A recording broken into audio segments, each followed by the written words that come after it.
I wish to share a very warm welcome to everyone as we're dropping into this session together. Just as I begin, can I just check, is my sound okay? Is it coming through all right? Not too loud? All right, that's great.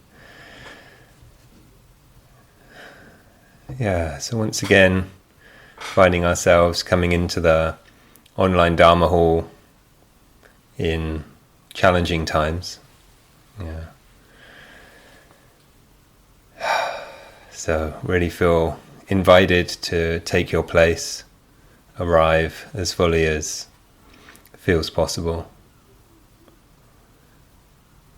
in a respectful way, putting down anything we feel that we're carrying that isn't ours to carry. Just exhale, relax, release into this.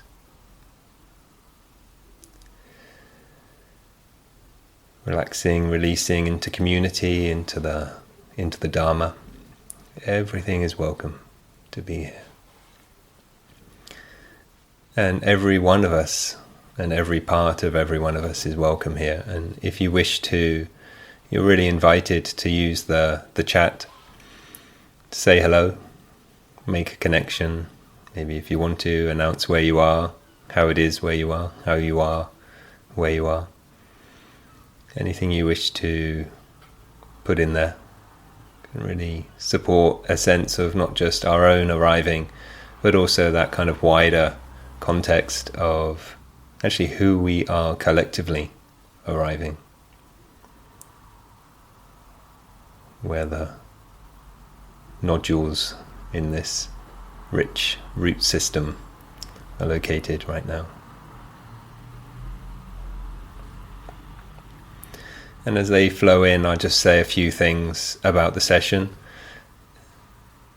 So shortly we'll have a guided meditation together, and then in about half an hour or so, and then flow into a little reflection, a little bit hopefully related to the circumstances of our global human and beyond human situation. And then I'd like to open out for any kind of questions, responses, your own insights that you'd like to share into that space. So a few reminders. I may have said it just the last time I was here, and if you weren't here then, so maybe you're hearing for the first time, but really don't feel you have to look at the screen. Really don't feel you have to have your video on. It's lovely to be able to see a few of you. It certainly doesn't have to be everyone. And so any which way you want to be here is welcome. It's fine. Yeah. And in terms of not looking at the screen, it can be just helpful. You know, you've got the audio, we can hear each other through here. Occasionally we might want to look at the chat to, feel into that sense of community. We might want to have a look around the screens now and really take in each other with an atmosphere of kindness. But after that, maybe we just want to look out the window or look at a plant. Look at a painting. I would recommend all of those over certainly looking at my square on Zoom. I think that there's a lot to enjoy in looking out, opening that sense, allowing in something that's, really kind of richly beautiful and enjoyable to regard.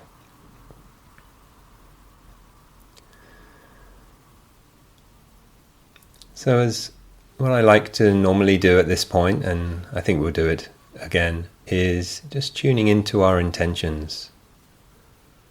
When we feel into how the body is, when we tune into how the heart, mind is in this moment, what feels like the direction to develop into?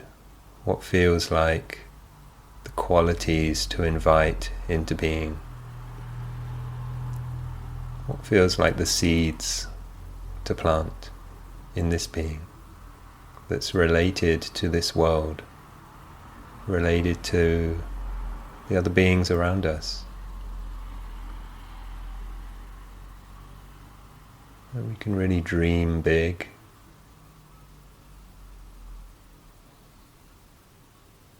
The feeling, oh, that seed's too big to plant for me, little me. It's a lovely saying, it's not ours to finish the work,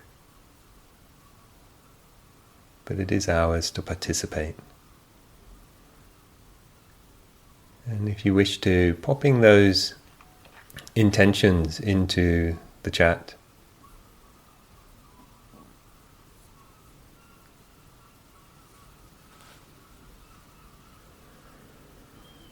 What is it you wish to grow, to see more of, to invite into being? I'll just name a few as they flow through. They flow quickly, I'll name slowly. Presence. Maybe if you wish to, you can tune into that quality. To be present. Compassion.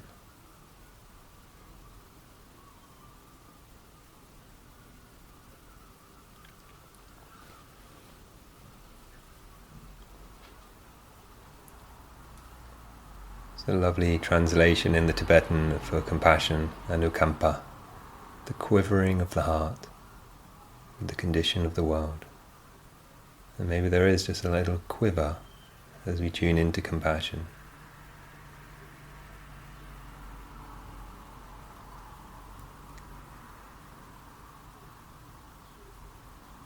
There's an invitation to steadiness. That well-rooted, flexible, alive quality.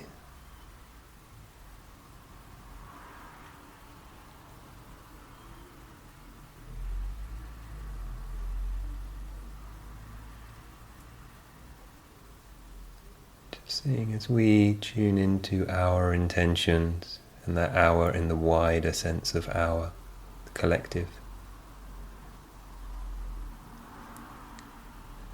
can also invite them into being in that moment.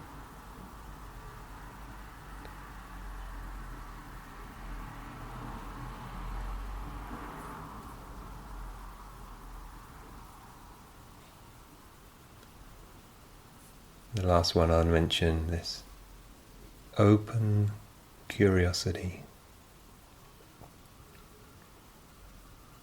Open curiosity.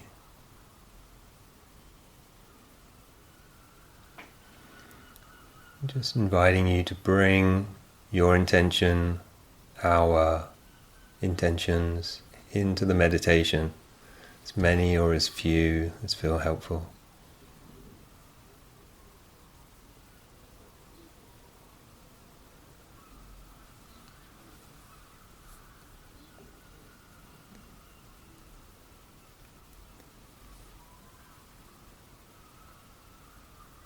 Finding your posture.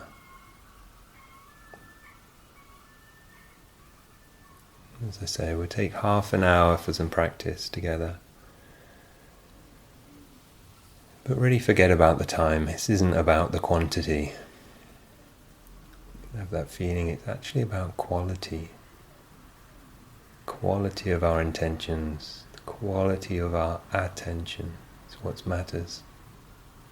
Not the duration. Not the quantity, not something measurable.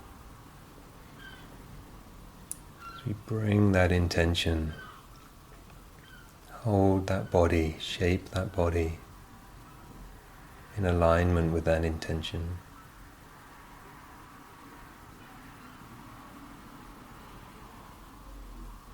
Maybe letting the body root, connect with the earth, earth meeting earth.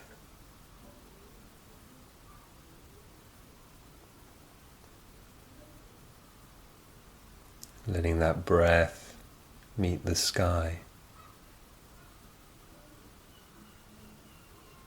the air of the breath, the air of the sky, interplaying.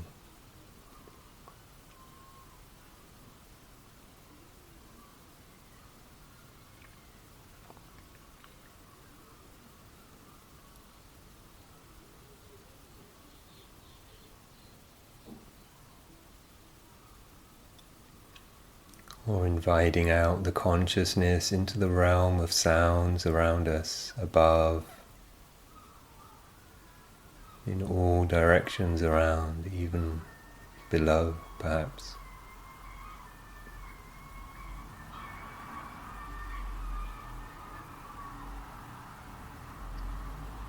Letting the consciousness of this being expand outwards.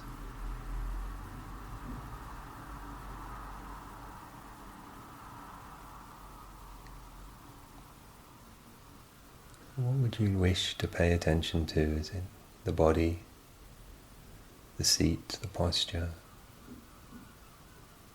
maybe the breath, the movement?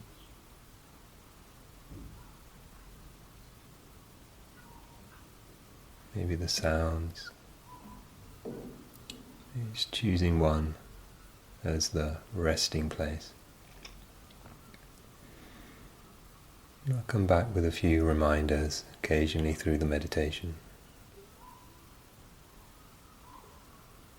But the general idea is just embodying that intention and staying present with the happening experience.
Inviting you to notice where attention is at this time. And I don't want to encourage any sense that it shouldn't be there. That's not right. Can all of our dimensions of being be tolerated? The creative mind that wishes to go to the past or the future, acknowledged, not rejected, but actually invited into this moment that has body connection, that has aliveness to sounds, sensitivity to breath.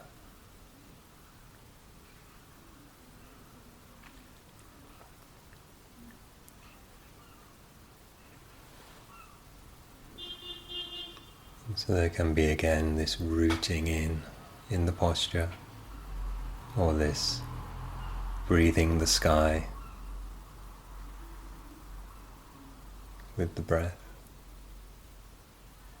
or bringing the conscious attention into the space of sounds all around us.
Inviting you to take this moment to gather together body, heart, mind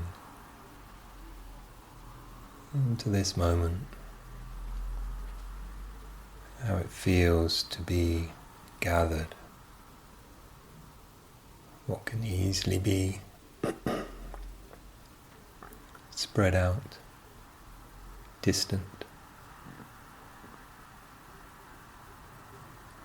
Body in heart, mind in body. Or maybe the sounds, if the body's not the easiest place to rest our attention. An attention gathered with intention. A particular flavour that we wish to see more of, coming through in how we attend to what we pay attention to.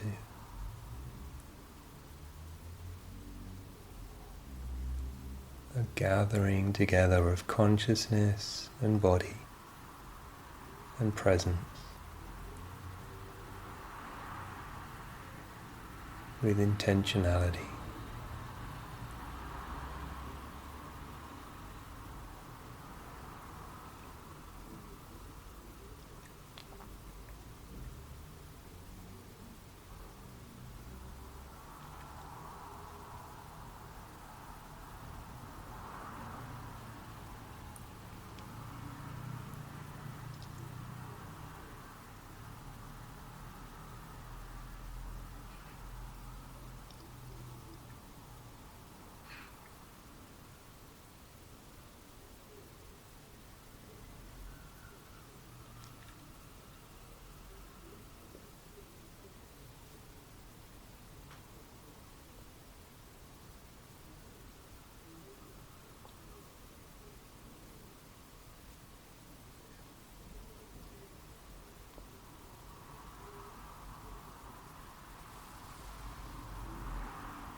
sense of gathering in the breath, gathering in the attention, gathering in the intentions.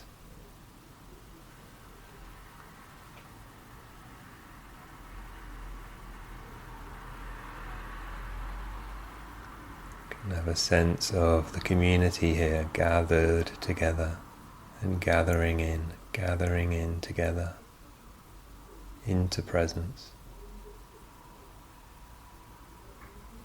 into a bit more awakened quality.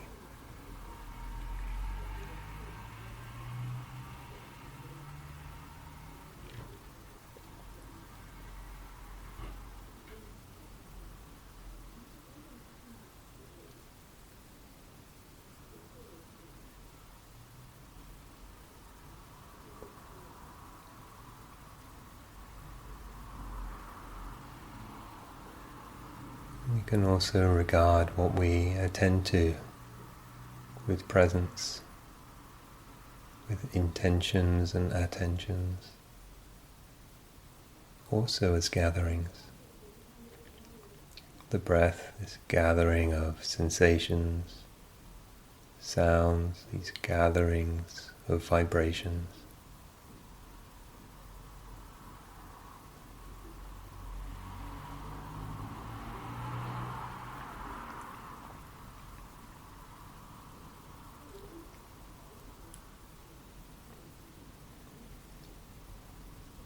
You notice each time something appears to be a thing, maybe it's actually a community.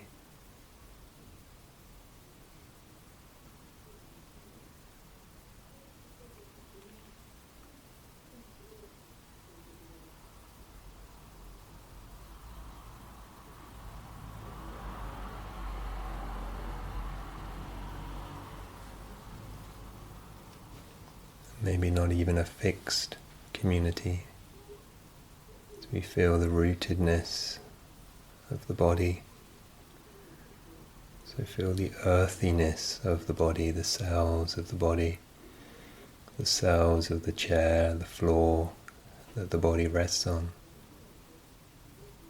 It's all cells. What's the difference? Earthiness of the body, earthiness of the floor.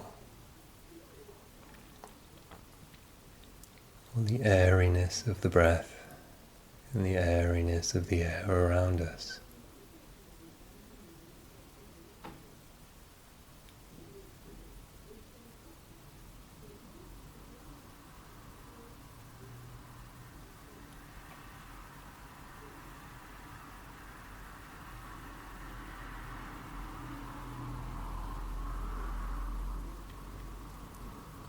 The vibrations of the sounds picked up in consciousness as if out there, and all the vibrations in here, the pulsing of the heart, pumping of the blood.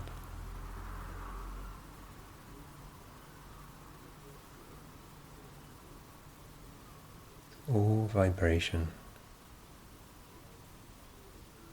We see it that way, it's all vibration.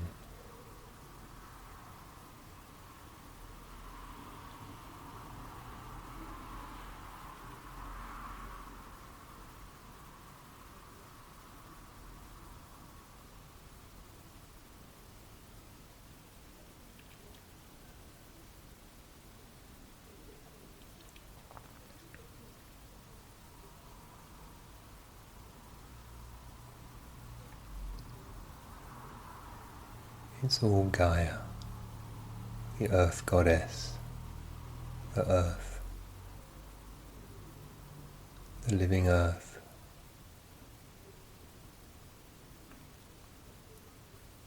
So I like to see it that way.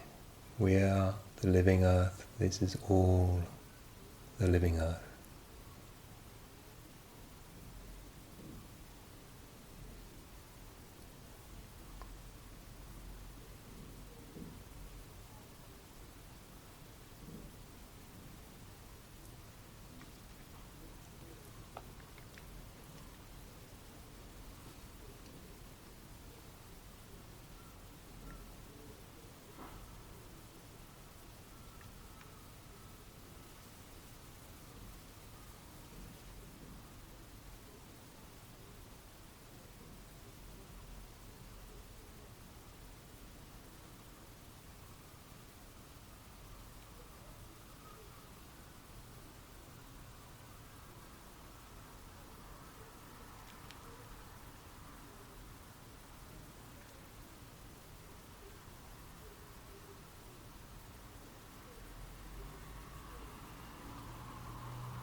Just inviting you in your own way, in your own time, to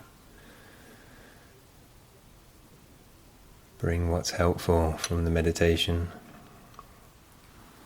of stillness, and maybe the eyes were closed, into this shared space again.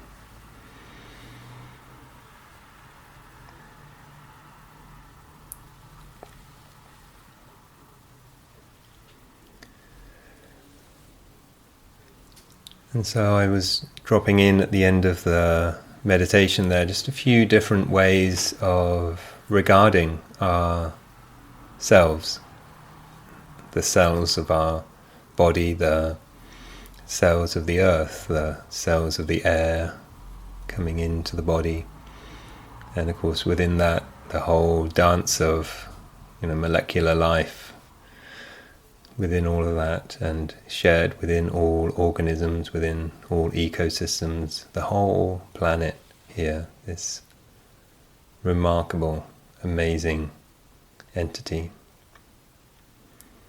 that is also really alive with creativity, with intelligence, with consciousness, pervading through all of that. And it's a view, a lens, it's not a truth. This isn't, we'll step into this a little bit more, but, this isn't to say this is the way you should see it. But I certainly find it's very helpful at times to see it that way, and particularly when, times are challenging. It feels really helpful just to open out into a wider view that actually supports engagement, supports interaction, supports standing up for what we believe in, speaking up for what we believe in, acting in alignment for what we believe in, internally and externally. And shortly I'll say a little bit more about that, but I hope that that may be enough already for some of us. It's like, this is what I want to tune into, this is something I can do. Maybe for many of us it's something we already have been doing. But first of all, I just want to mention the dharna quality of these sessions. And if those words are usually a reminder to you, okay, I'll switch off for a bit, and he'll probably take 3-5 minutes, and then you can come back in again. So I just want to express, this is an opportunity to practice generosity. And that means it's an opportunity to practice interconnectedness. It's an opportunity to practice, with awareness, with consciousness. As far as I'm concerned, these sessions are completely freely offered. There's no expectation. I don't pick up any expectation cells as I was kind of looking around the body just before, and don't notice many expectation intentions there.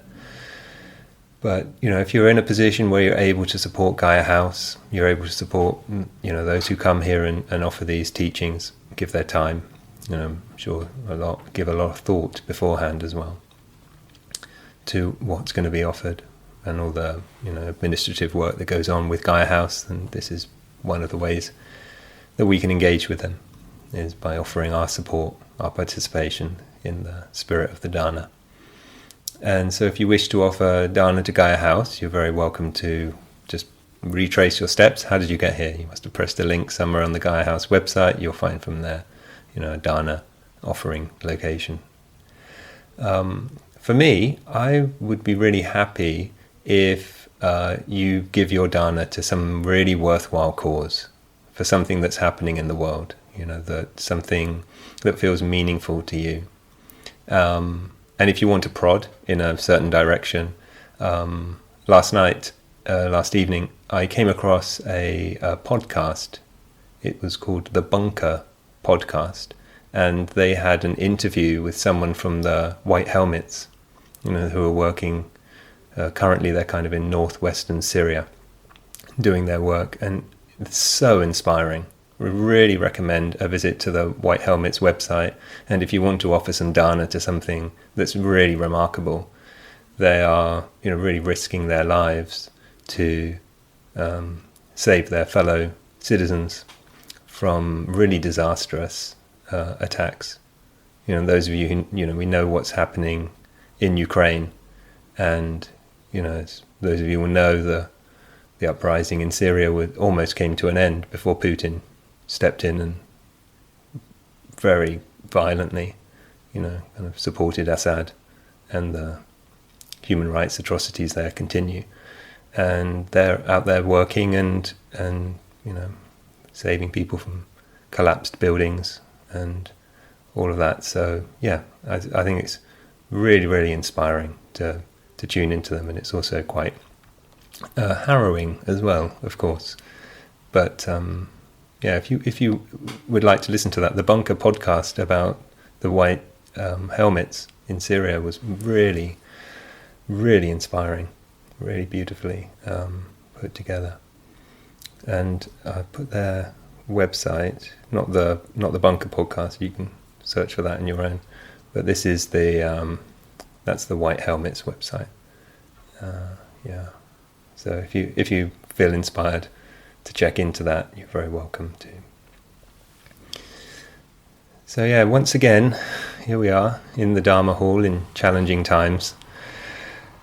And, it feels probably for quite a lot of us, there was a mention of compassion, that willingness, that wish to see our practice spread out, shape out into the world. And I really, deep bow to that, and I think that's really an important intention to hold. And it can also feel really overwhelming at these times, how we're going to actually work together, how we're going to see ourselves. And that's why I was mentioning this sense of, kind of expanding out. And expanding out can be very human-centric idea, it's like the Sangha of fellow beings who are also practicing, and that gives us a chance, stepping into this space, getting a sense of each other, and gathering together, gathering with other beings. Something happens for us in that, just in the same way as something happens for us when we go to the shore and see the ocean. Something happens in terms of a shift in consciousness. And so we can purposefully bring ourselves to locations, bring ourselves to communities so that can happen.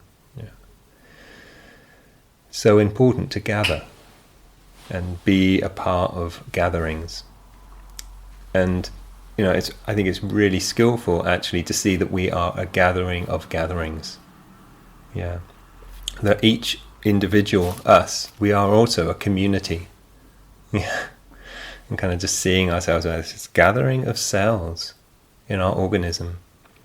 And I don't particularly want to go into it now, but this whole sense of self, and then you realize you're outnumbered by the gut bacteria that you have, and that whole sense of, wow, we are just this gathering. And here we are again, a gathering of ideas and concepts, in our moods and mind states, our thoughts, our dreams, beings with dreams and visions, these kind of gatherings together. And in all of these senses, when we sense that we're actually a gathering, I think it draws us beyond our differences.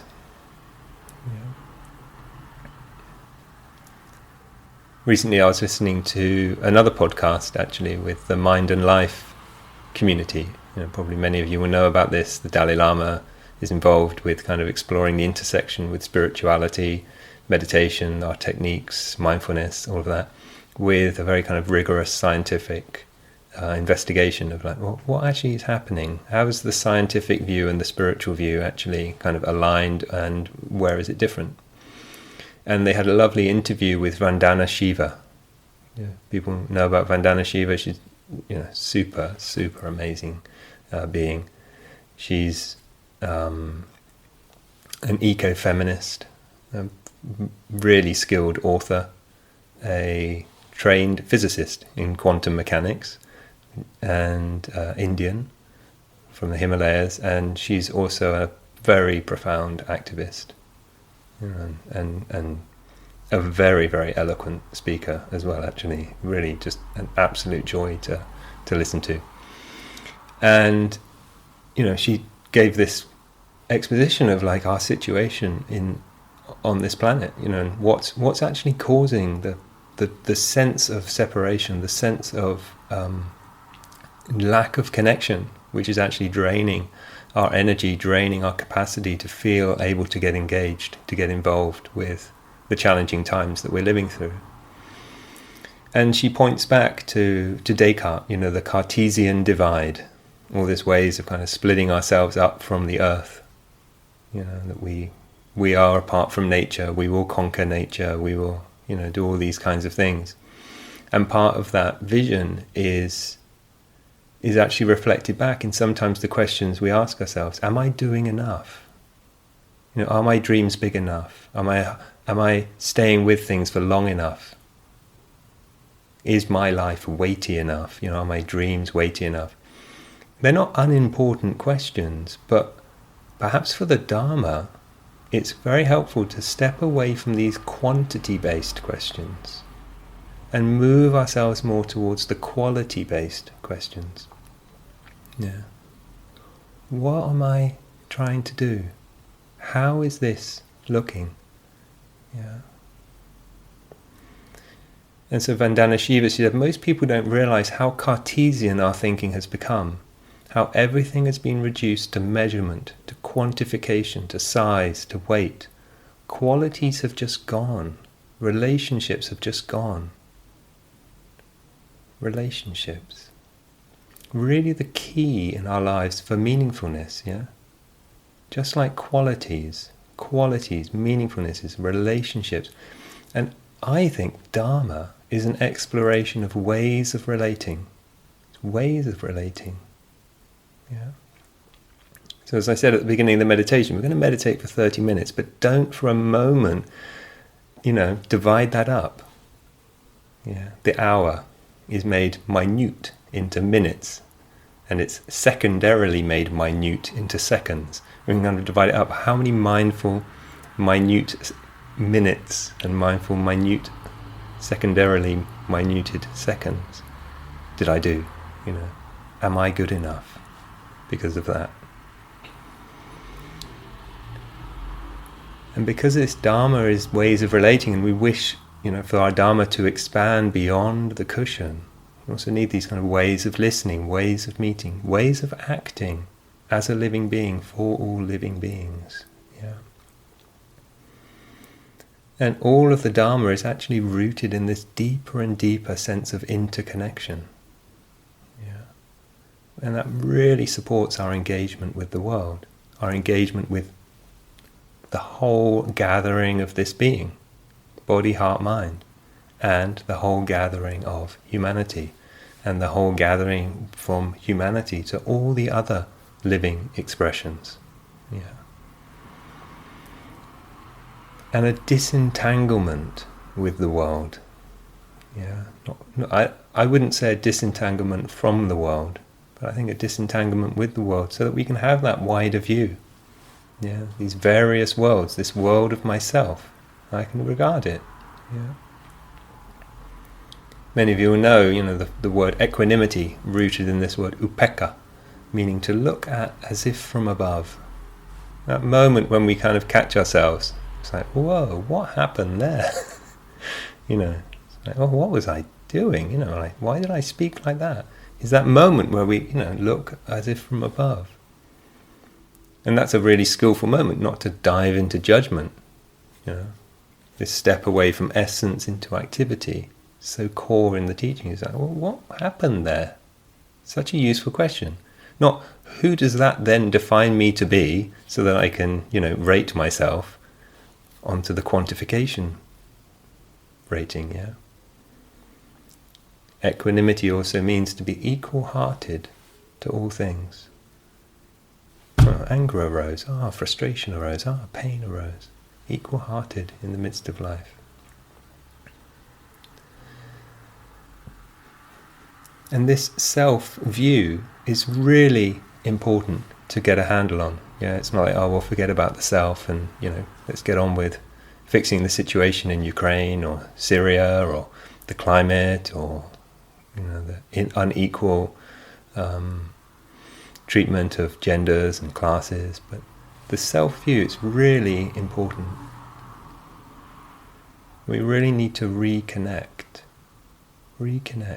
blur a little bit those boundaries that concretize our sense of individuality. How we view ourselves really shapes what we feel we can do and how we do it. It also shapes what we aim for, and this really matters. What do we feel is possible? What do we feel is impossible?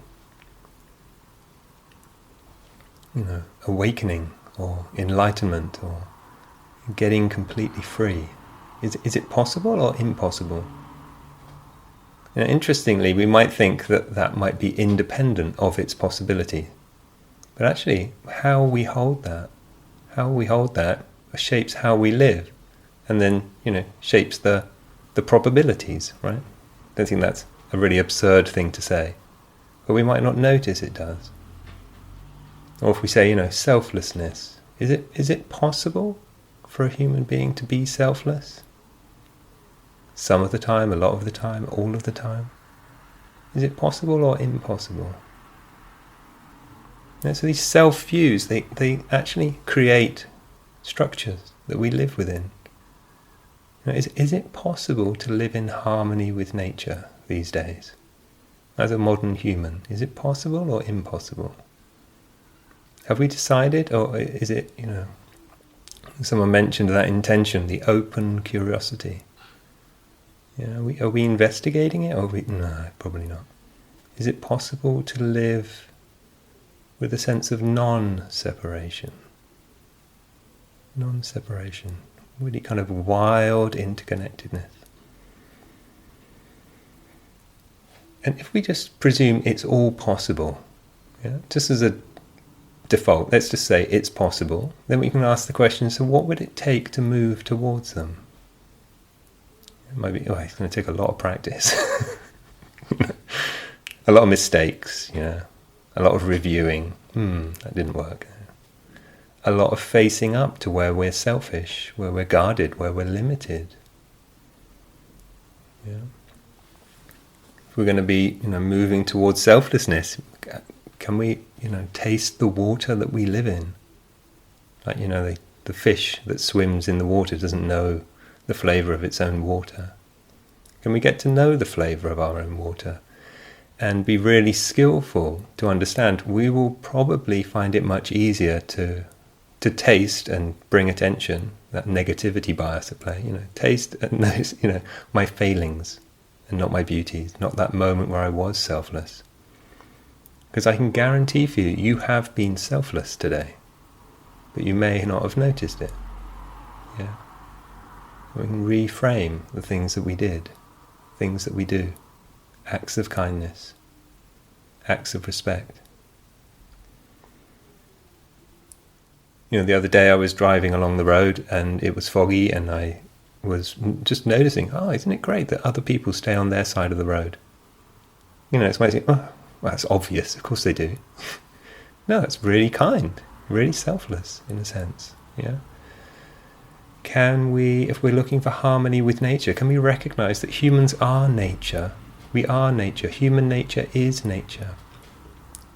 We're not separate. These Cartesian divides, this deep dive into our kind of way that we divide things. The heart-mind split. It's all heart and mind. It's really quite skillfully put together in the Dharma. Not heart and mind, heart-mind. Heart-mind being, But also, have we split body from consciousness?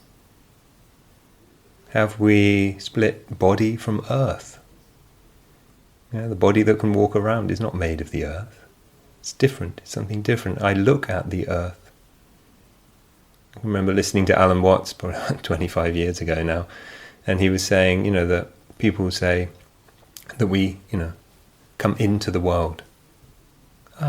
Another human has come into the world, as if there's somewhere else to enter from the side of the stage into the world. No, we come out of the world, and we actually are just the world. There it is. I think he had this phrase where he said, the world, humans, like an apple tree, apples. Yeah. Just expressions of life. And we can fall prey to that, yeah? There's an us and a them. There's an this and a that. And those boundaries, those distinctions, they don't really stand up.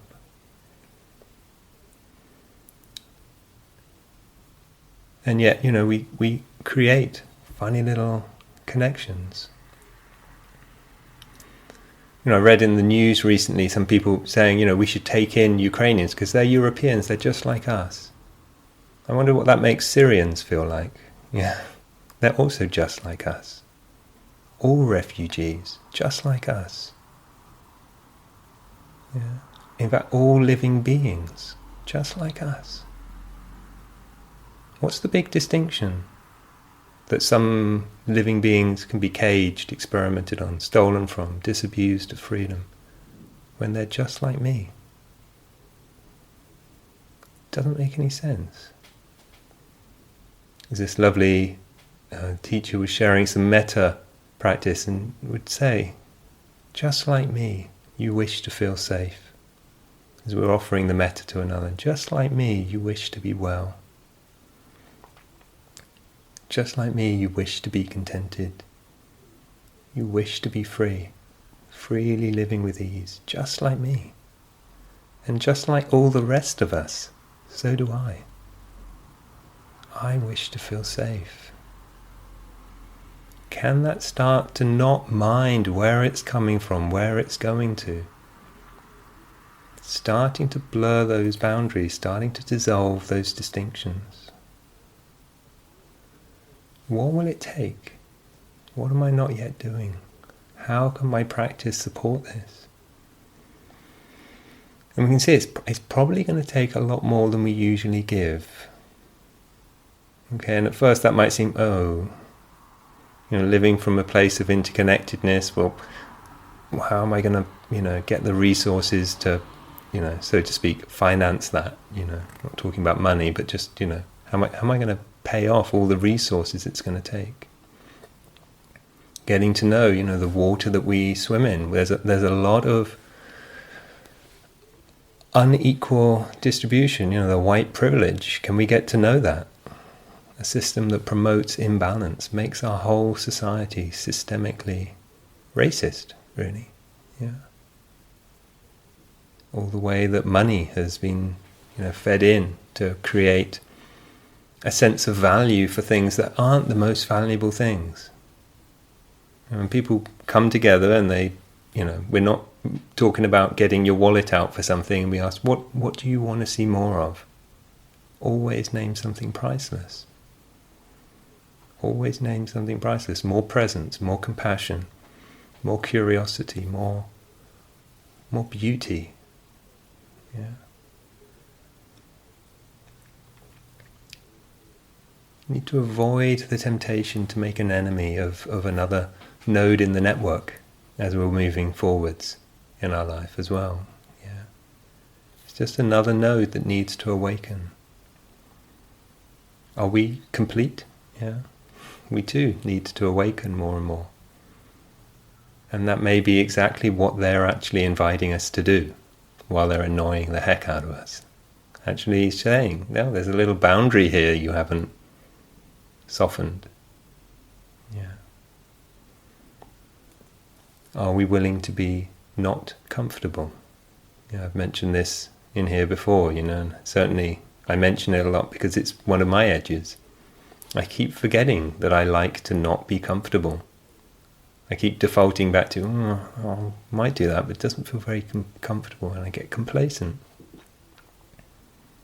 The way we got here, through challenge, through growth, and we love it. We actually desire it more than the status quo.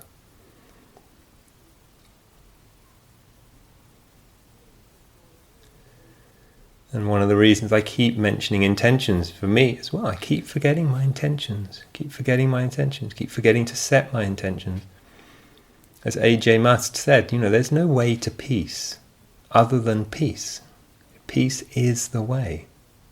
The path, the goal, is rooted in the same deep Dharma. And so, as I said, I may think, wow, all of that, where am I going to get the extra time to practice? And there's this lovely part in this interview with Vandana Shiva, and they actually ask her about, well, how do you not burn out? How do you, after so many years of activism, and as you'll know, someone who's engaged with activism gets to experience that things aren't constantly getting better. Yeah, how do you not burn out after so many years of activism? He said, and she says, I don't see myself as an internal combustion engine that's being run on fossil fuels. Which is such a funny answer to give, but how you see yourself really matters. And then she says, I see myself as part of an amazing energetic universe, and being part of that universe is the regeneration. It's a really radical thing to say, yeah? So then she carries on. So living life to fullness means that your own energies are regenerative. And I really think that she's implying that this is something we can really unpack and actually see it's working in all directions. All directions regenerative. Living life to fullness means your own energies are regenerative. Because of that concept of the sense of self is in alignment with the work that she wishes to do. Yeah. She says, if your reference point is outside, if your reference point is money, power, politics, all of that, you will burn out. If it's quantifiable stuff, externalities. But if your reference point is the universe and the amazing regenerative systems, and you just say, I'm part of you, I'm in service, why would you burn out? So that's not to belittle anyone who is burnt out. Who has burnt out.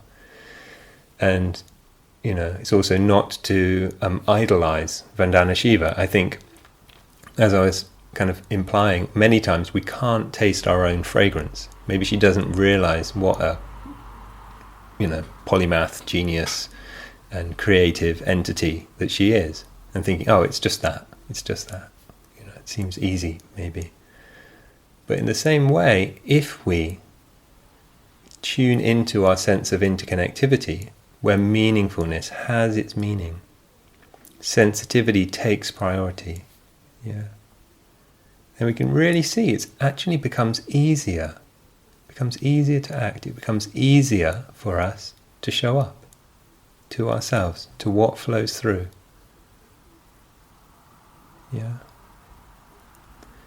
And it can feel like, there's so much I have to change. There's so much I need to do. There's so many, radical shifts I need to make in my life. But the interesting thing is that the beauty of the feeling of sharing, the beauty of the feeling of being gathered, starts to feed, starts to serve us.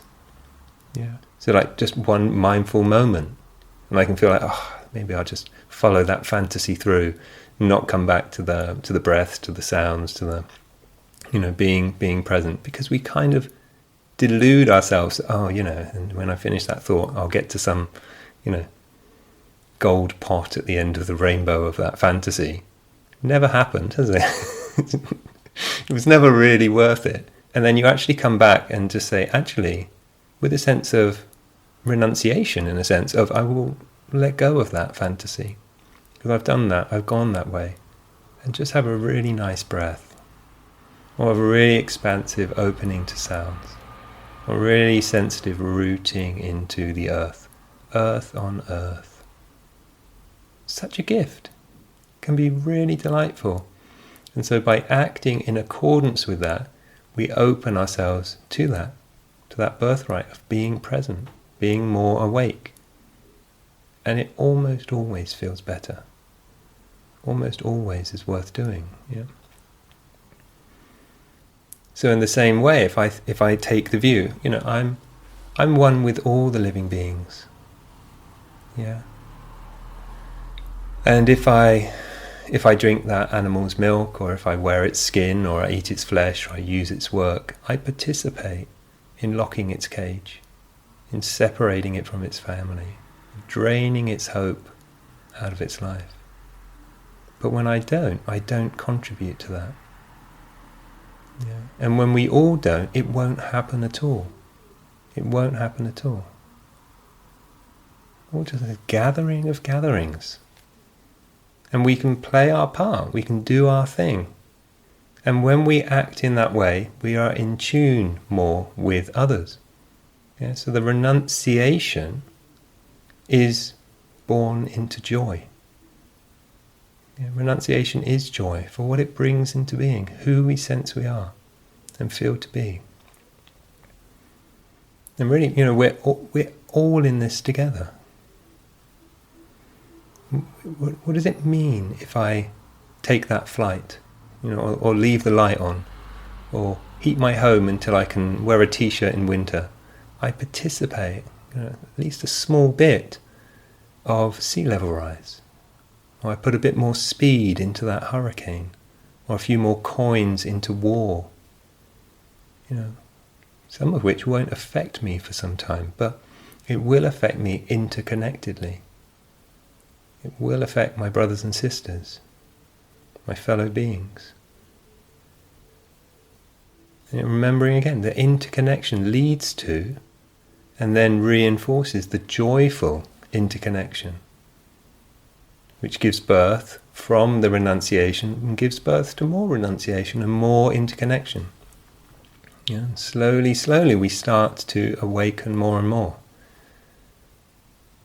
to what we actually are living as, a massively overpopulated community of humans on a little world that can't take this much, trying to have it all, trying to make the fixes. Yeah. And the Dharma really asks us to question our whole life. Engaged Dharma is a tautology, not an oxymoron. Yeah, which is to say, a disengaged Dharma would not be the Dharma. Yeah, disengaged Dharma. And how do we engage the Dharma? How do we inquire into our lives? And what I'm saying here are not meant to be answers, but examples that maybe draw us nearer to our shared reality. As we can see, where do we land? What do we develop? How do we plant these seeds? And I think that what Vandana Shiva is sharing there, in that sense of how we see ourselves, how we've been led to see ourselves. Yeah, it wasn't like that Descartes was only speaking a few minutes ago. That we've grown up in this water of making these splits, things that could be reunited, that have been divided. And visions of a path for a freedom for all beings, everywhere, including ourselves.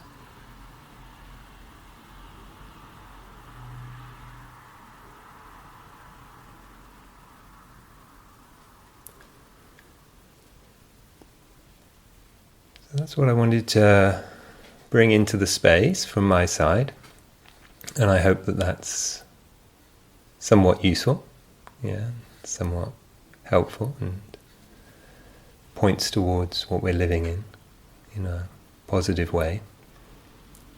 I'm really happy to hear any reflections and any ways that you would wish to kind of fill out the concept, bits that I left out. And if there's any questions or reflections or anything else, feel free to unmute and step into the space, and also feel invited to use the chat if that feels helpful. And maybe it's a good time actually to mention, I'm also engaged with Sangha Seva, meditation in action, where we kind of bring together the Dharma with the situations of our life, our planet, and we're going to do a retreat with refugees in Calais at the beginning of June. So if you're interested in that, we called it Humanity in Action. So you're very welcome to join that. And even earlier than that, we'll be for those of you who are in Israel, we'll be going into Palestine April the 1st, 2nd. You can come and have a night in Palestine. Connect with our brothers and sisters under occupation.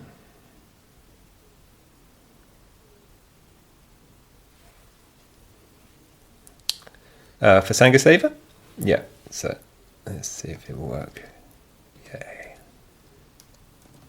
You can find everything at sanghaSeva.org for that, or meditationinaction.org also.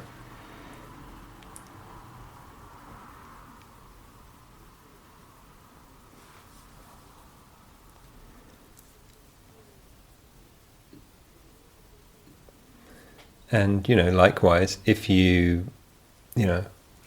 didn't really mention this side, but, we can also write letters and demand changes to things that we don't agree with and don't believe in. I think, one of our conditions at the moment is to really feel quite disempowered, to be able to actually see the world that we want to see. And, I'm just a voter. I just, can only vote for the options that I have, and it's really important to keep plugging away, keep mentioning to those who are supposed to represent us if they're not representing us. Well, I was thinking you should write to your local member of parliament in the UK, and for the Israeli system, it kind of is it unfolds in a slightly different way. You don't have so much a local. But I like to someone who you think should be doing more, so that that voice is also heard.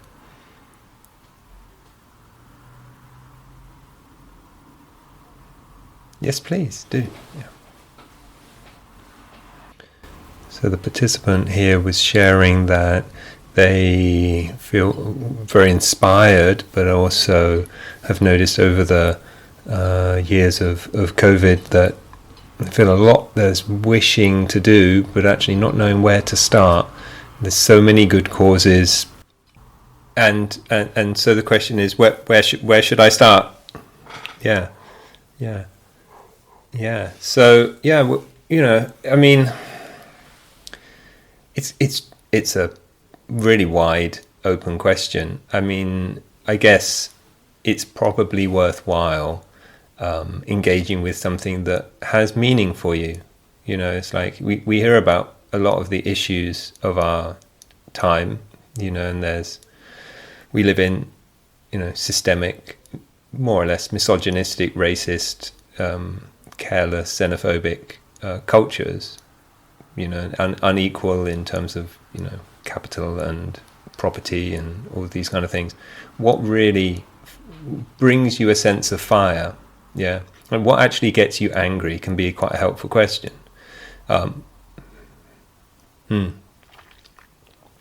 Yeah. So we kind of need to narrow down into, from that a lot that triggers me, to what really kind of stays with me, and what am I still thinking about a longer time after it's happened. And the reason why I would say to kind of go down that avenue is because there's an interesting thing that happens with anger, for example. Anger depends on the love for something. That it's the love for something which is actually getting us riled up, and we might be kind of putting a lot of blame onto other people, and because there's something, maybe because sometimes it's that kind of cheap psychology thing, is I really don't like the thing about other people because it's the thing that I do and try and get away with, and they're really highlighting it in the world, and how am I going to get away with it? But it's not really kind of well thought out idea. Sometimes it's because I really want to see the end of racism, and when I hear something racist, it's so painful. And so that's the area I really want to work into.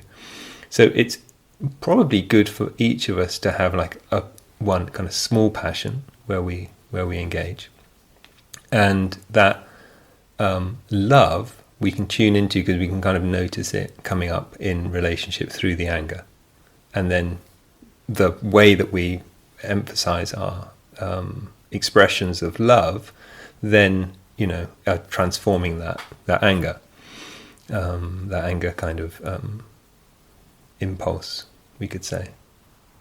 So that could be one way of looking at it. Another could be, if it's really broad, like you were saying, then you could just join Sangha Seva in some way, or some other organization that's already bringing together the meditation quality with the activism quality. And from there, maybe popping into that, and maybe you go more, you go beyond that, or if there's something you want to organize and you want others to join you in it, then we're also, there for that as a bouncing point. So you're welcome. Thank you.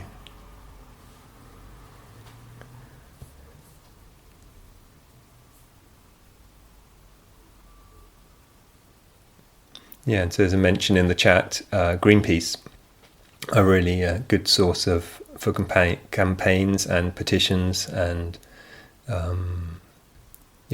and I think they've even got I heard from Zohar that they have a list up at the moment of places where there are anti-war protests, really seeing that the environmental or climate situation and the war and all the inequality and the refugee and the perceptions in those ways really intertwined. So there's a lot there about that as well. And I think maybe just mention something else. It is really important when we're working for someone or for something to actually connect with those things. So say if we're working a lot for the environment, making sure that we give ourselves time in the environment, in nature. If we're working for human rights, it's really worth making connections with the humans that we want to work with. Whether that means, if we can't, for example, I would say I felt so nourished by listening to the person from the white helmets and the work that they were doing. It just really opened my heart, opened my mind, and just feel like it's such a gift that we can get through journalism, we can get through this multimedia. We live in this web. We're all interconnected through the internet, in this way, and really using those connections for good is also, a real invitation to that kind of skill, because there are some really wonderful, inspiring people who will help us to help the world to become more wonderful and more inspiring. That's what. So it's not a depressing path. It really is a path of beauty.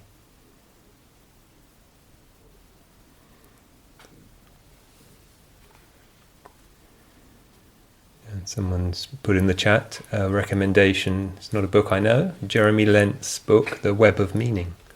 So it explores a lot of what we're covering here. So have a look into that.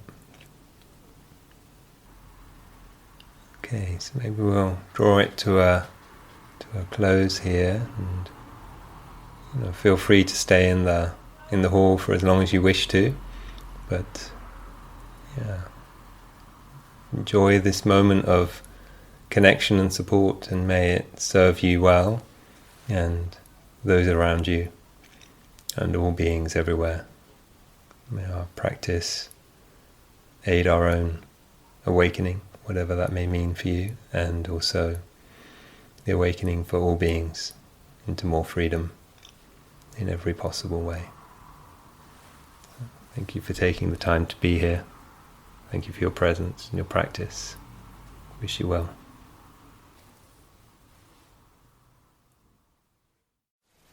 Thank you for listening. To learn how you can support the teachers and Dharma Seed, please visit dharmaseed.org/donate.